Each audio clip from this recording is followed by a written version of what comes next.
Guys, കെട്ടിയോളാണ് എൻ്റെ മാലാക, Rorschach. ഈ രണ്ട് കിടിലം പടങ്ങൾ, രണ്ട് വേറിട്ട ജോണേഴ്സ് ആയിരുന്നു. ആ രണ്ട് പടങ്ങൾക്ക് ശേഷം നിസാം ബഷീർ എന്ന സംവിധായകൻ നമ്മുടെ പൃഥ്വിരാജ് സുകുമാരനായിട്ട് കൊളാബ് ചെയ്ത് അടുത്ത സിനിമ വരികയാണ്. ജൂലൈയിലാണ് റിലീസ്. ഐ നോബഡി എന്നാണ് സിനിമേൻ്റെ പേര്.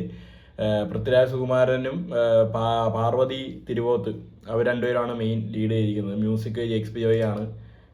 അത്യാവശ്യം നല്ല എന്താ പറയുക, പിന്നെയും ഹക്കീം ഷാജഹാനുണ്ട്, അശോകൻ, വിജയരാഘവൻ, മധുബാൽ, ശങ്കർ രാമകൃഷ്ണൻ, നക്ഷത്രയറ, അങ്ങനെ കുറേ പേരുള്ള ഒരു സിനിമയാണ്. പിന്നെ producers Supriya Menon, Mukesh R Mehta, CV Sarathi. ഇവരുടെ E4 എൻ്റർടൈൻമെൻറ്റും പൃഥ്വിരാജ് പ്രൊഡക്ഷൻസും കൂടിയാണ് ഇത് ചെയ്തിരിക്കുന്നത്, പ്രൊഡ്യൂസ് ചെയ്തിരിക്കുന്നത്.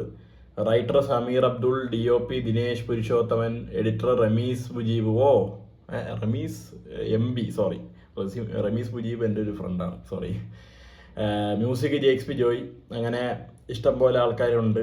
Costume Dhanya Balakrishna, makeup Ronak Xavier, action Yannick Ben, Kalai Kingson, Amit Jolly, Bastin. അങ്ങനെ വലിയൊരു താരനിരയും ഒപ്പം ടെക്നിക്കൽ ബാക്ക്ഗ്രൗണ്ടും ഉള്ള ഒരു സിനിമയാണെന്ന് നമുക്ക് വിചാരിക്കാം. അതിൻ്റെ ട്രെയിലർ വന്നിട്ടുണ്ട്. ട്രെയിലർ കാണാം നമുക്ക്. I nobody.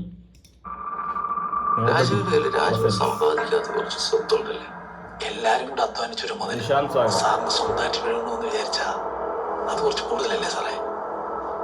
അതുകൊണ്ട് സാറിന് കിട്ടിയ മുതലിന്റെ പകുതി ഞാൻ കിട്ടിയത് വഴി ദേഹത്തുണ്ടോ പകുതിയാക്കണ്ട, മൊത്തമായിട്ട് രാജീവ് സാറല്ലേ? SP ഓഫീസർ ഏത് ബാങ്കിൽ അക്കൗണ്ട്? SSB അവിടെ തന്നെ. പിന്നെ അങ്ങനെ രാജീവൻ ISFC ബാങ്കിൽ പോയ ഈ പറഞ്ഞ രാജീവൻ ഇത് ആദ്യമായിട്ടല്ല വാർത്തകളിൽ നിറയുന്നത്. ഇതിന് മുന്നേ സെക്യൂരിറ്റിനെ ലിഫ്റ്റിലിട്ട് താനിങ്ങനെ എന്ത് ഓരോ പ്രശ്നങ്ങളുണ്ടായിക്കൊണ്ടോ ഞങ്ങൾ പോലീസുകാരെ പെട്ടുപോലോടോ. എന്ത് ചെയ്യാനാ സാറേ, കയ്യിലെടുപ്പ് പണ്ടേ കുറച്ച് മോശം.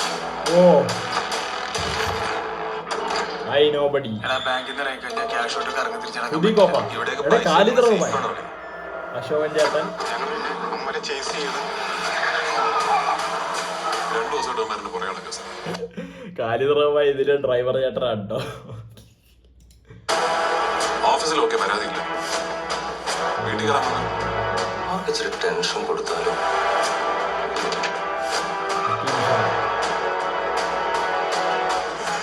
എനിക്കൊരു മിസ്റ്റേക്ക് പറ്റും, അത് ഞാൻ തന്നെ കറക്റ്റ് ചെയ്തോളാം. പക്ഷെ കറക്റ്റ് ചെയ്യുന്ന നീ പറയുന്നത് നിന്റെ ഈ മിസ്റ്റേക്കില്ലേ ഇവിടുത്തെ പോലീസുകാർക്ക് എല്ലാവർക്കും മനസ്സിലായിട്ടുണ്ട്. അയാൾക്കൊരു ഫാമിലി ഉള്ളതാണ്. മൈ ഫാമിലി, മൈ കിഡ്സ്, അതൊക്കെയാണ് എന്റെ വലിയ കാര്യം. രാജീവനൊരു ക്രിമിനലാണ്, അത് മീരയ്ക്കും അറിയാവുന്ന കാര്യമാണ്. രാജീവനൊന്നും പറയാനില്ലേ?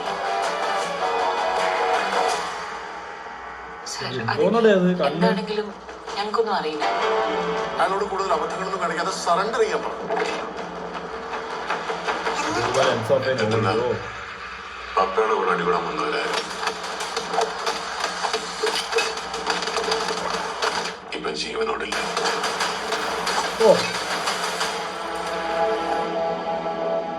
9 ജൂലൈ.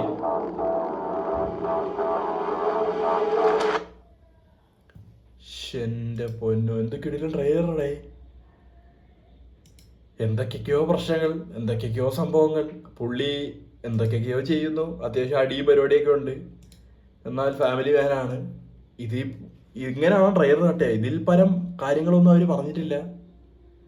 കൊള്ളാം, എനിക്കിഷ്ടപ്പെട്ടു. I am somewhat excited for this movie.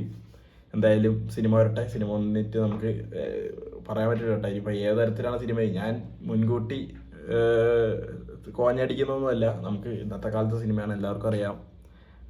അങ്ങനെ അപ്പോൾ 2 ആഴ്ചയിൽ വീഡിയോസൊന്നും ഉണ്ടായിരുന്നില്ല. ഞാൻ സിനിമ കണ്ടു. ഞാൻ കഴിഞ്ഞ ആഴ്ച പ്രത്യേകിച്ച് അങ്ങനെ റിലീസൊന്നും ഉണ്ടായിരുന്നില്ല മലയാളത്തിലൊന്നും എനിക്ക് കാണാനായിട്ട്. ഒബ്സഷനും കണ്ടായിരുന്നു, ഹീമാനും കണ്ടായിരുന്നു. രണ്ടും കൊള്ളാം.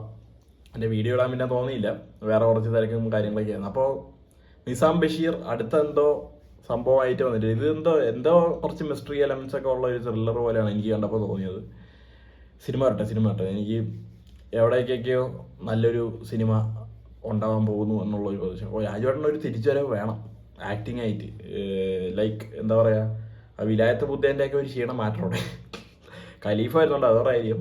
അതിനു മുമ്പ് നമുക്ക് ചെറിയൊരു ബാങ്ങറായിട്ട് ഈ സിനിമ കണക്കാക്കാൻ പറ്റുമോ എന്ന് നമുക്ക് നോക്കാം. ജൂലൈ 9 എന്തായാലും സിനിമ വരട്ടെ. Bye bye.